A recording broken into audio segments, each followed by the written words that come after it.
নমস্কাৰ। প্ৰথমে আমাৰ ৰংমন অফিচিয়েল চেনেলটোলৈ আপোনালোকক স্বাগতম জনাইছোঁ। আজি এটি সুন্দৰ কবিতা আবৃত্তি কৰিব ওলাইছোঁ। কথা প্ৰাঞ্জিত মজুমদাৰ, আবৃত্তিকাৰ নিকিতা কলিতা। কবিতাৰ শিৰোনাম প্ৰিয়া।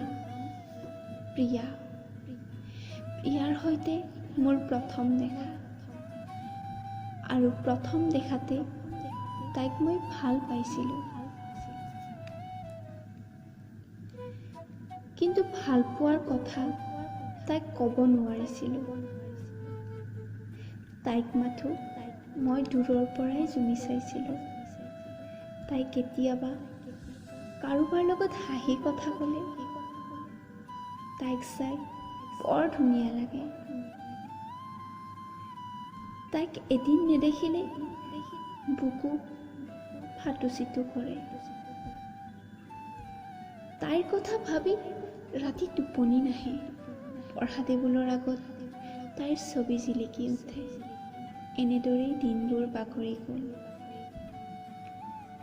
কিন্তু ভাল পোৱাৰ কথা তাইক ক'ব নোৱাৰিছিলোঁ। হঠাৎ এদিন এজনে ক'লে তাই হেনো বেলেগ এজনক ভাল পায়। এই কথা শুনি মই কি কৰোঁ নকৰোঁ ভাবিব নোৱাৰা হ'লোঁ। বহুদিন পিছত তাইক এদিন লগ পাই তাইৰ পিনে মই আবেগেৰে চাই ৰ'লোঁ, আৰু তাই মোক দেখি মিচিকিয়া হাঁহি মাৰি গুচি গ'ল। মই প্ৰাঞ্জিত মজুমদাৰে বুকুৰ দুৱাৰ খোলা ৰাখিছোঁ। তুমি এদিন আহিবা। ধন্যবাদ।